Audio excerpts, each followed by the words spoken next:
ଭଗବାନଙ୍କର ଉପଦେଶ କ'ଣ? ପ୍ରଭୁଙ୍କ ଆଦେଶ ଅନୁସାରେ ଏହି ସଂସାରରେ ବାସ କରୁଥିବା ଅସଂଖ୍ୟ ମାନବ ପ୍ରଜାତି ଏକ ଅଟନ୍ତି। ଏକ ମାନବ ଦ୍ୱାରା ପ୍ରଭୁ ପୂଜା ପାଇବା ଦରକାର। ପ୍ରଭୁ କହନ୍ତି, ସାଙ୍ଗରେ ଚାଲ, ମିଶିକରି କୁହ, ସମସ୍ତଙ୍କ ମନରେ ସମାନ ବିଚାରଧାରା ଆସୁ। ପୂର୍ବବର୍ତ୍ତୀ ଦିବ୍ୟଗଣ ବ୍ୟକ୍ତି ଓ ଆମେ ସମସ୍ତେ ମିଶି ମାନବତାର ଉପାସନା କରିବା। ସମସ୍ତଙ୍କ ମନ ସମାନ ରହିବା ଦରକାର। ସମସ୍ତଙ୍କ ଚିନ୍ତା ଶକ୍ତି ସହ ତୁମର କୃତିତ୍ୱ, ହୃଦୟ ଓ ମନ ସମାନ ରହିବା ଦରକାର। ଯୋଗ ମୋକ୍ଷ ସହ ଓ ମୋକ୍ଷ ଯୋଗ ସହ ହେବା ଦରକାର। ଏହିପରି ମନୋଯୋଗ ପୂର୍ବକ ଦିନ ରାତି ବିତିବା ଦରକାର। ଭଗବାନଙ୍କ ଅର୍ଥକୁ ବୁଝି ଯଦି ସେହିପରି ବ୍ୟବହାର ପ୍ରଦର୍ଶନ କରୁ, ତେବେ ସବୁଆଡ଼େ ସୁଖ ହିଁ ସୁଖ ମିଳିବ। ଭଗବାନ କେଉଁଠି ବାସ କରନ୍ତି? ପ୍ରାୟତଃ ଏହି ପ୍ରଶ୍ନ ପଚରାଯାଏ, ଭଗବାନ କିଏ ଏବଂ ଏହି ଭଗବାନ କେଉଁଠି ରୁହନ୍ତି?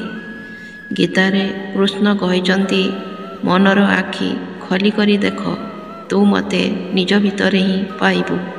ଭଗବାନ କ'ଣ ଅନୁକୋଣ ବ୍ୟାପ୍ତ ଅଟନ୍ତି? ଭଗବାନ କିଏ? ଭଗବାନଙ୍କୁ କିଏ ଦେଖିଛି? ଭଗବାନଙ୍କର ଅସ୍ତିତ୍ୱ କେବେ ଜଣାପଡ଼ିଲା? ଏହା ଉତ୍ତରବିହୀନ ପ୍ରଶ୍ନ ଅଟେ। ଭଗବାନ ନାମ କେବେ ପ୍ରାରମ୍ଭ ହେଲା? କିଏ ଏହି ନାମ ଦେଲା? କେହି ଜାଣନ୍ତି ନାହିଁ। କେହି ଜାଣିବାର ଚେଷ୍ଟା ବି କରିନାହାନ୍ତି। ଉତ୍ତର ଖୋଜିବା ପାଇଁ ଆମକୁ ସୃଷ୍ଟିର ପ୍ରାରମ୍ଭକୁ ଯିବାକୁ ପଡ଼ିବ। ଯେବେ ମାନବ ଭୂମିଷ୍ଠ ହେଲା, ସେତେବେଳେ ଭାଷା ନଥିଲା, ସମାଜ ଓ ପରିବାର ବି ନଥିଲା, ବିଲବାଡ଼ି ନଥିଲା, ଖାଦ୍ୟଶସ୍ୟ ବି ନଥିଲା, ବସ୍ତ୍ର ନଥିଲା, ପଶୁପକ୍ଷୀର ମାଂସ ଯାହା ମିଳିଲା ସେ ଖାଉଥିଲା। ଏବେ ଏହି ପ୍ରଶ୍ନ ଉଠିପାରେ, ତାକୁ ଖାଇବା କିଏ ଶିଖାଇଲା? ଏହା ପ୍ରକୃତିର ବରଦାନ। ଧୀରେ ଧୀରେ ମାନବ ବୁଦ୍ଧିର ବିକାଶ ହୋଇଥିବ। ବୁଦ୍ଧି ଦ୍ୱାରା ସେ ବିଭିନ୍ନ ପ୍ରକାର ଜିନିଷ ସୃଷ୍ଟି କରିଥିବ। ଆଦି ମନୁଷ୍ୟ ଅନୁଭବ କରିଥିବ ଯେ ତା'ର ଜନ୍ମ ଓ ମୃତ୍ୟୁ ଉପରେ କୌଣସି ଅଧିକାର ନାହିଁ। ସେ ଦିନ ରାତିକୁ ଅଟକାଇ ପାରିବ ନାହିଁ। ଋତୁ ସବୁ କ୍ରମାନୁସାରେ ଆସେ। ଏହିସବୁ ପ୍ରକ୍ରିୟାର ଜନକ କିଏ? କେହି ବି ତ ହୋଇଥିବ, କିନ୍ତୁ ସେ ଦେଖା ଦିଅନ୍ତି ନାହିଁ। ଏଥିପାଇଁ ତାଙ୍କର ରୂପକୁ ନେଇ କଳ୍ପନା ଆରମ୍ଭ ହେଲା। ଜଳ ପରି ନିର୍ମଳ, ଚନ୍ଦ୍ର ପରି ଉଜ୍ଜ୍ୱଳ, ସୂର୍ଯ୍ୟ ପରି ମହାପରାକ୍ରମୀ, ନଦୀ ପରି ବେଗବାନ, ବାଦଲ ପରି ଗର୍ଜନ କରେ ଓ ଆତଙ୍କ ସୃଷ୍ଟି କରେ ଇତ୍ୟାଦି। ଏହି କ୍ରମରେ ପୂଜା, ସେବା, ଆରାଧନା, ଉପାସନା, ସାଧନା ଆଦି କରାଗଲା। ଆମର ଆସ୍ଥାକୁ ଜାଗ୍ରତ କରିବା ପାଇଁ ଯଜ୍ଞ କରାଗଲା। ଅବଶ୍ୟ ଏହାର ପ୍ରମାଣ ଯଜ୍ଞରେ ଆହୁତି ଦେଲାବେଳେ ମିଳେ।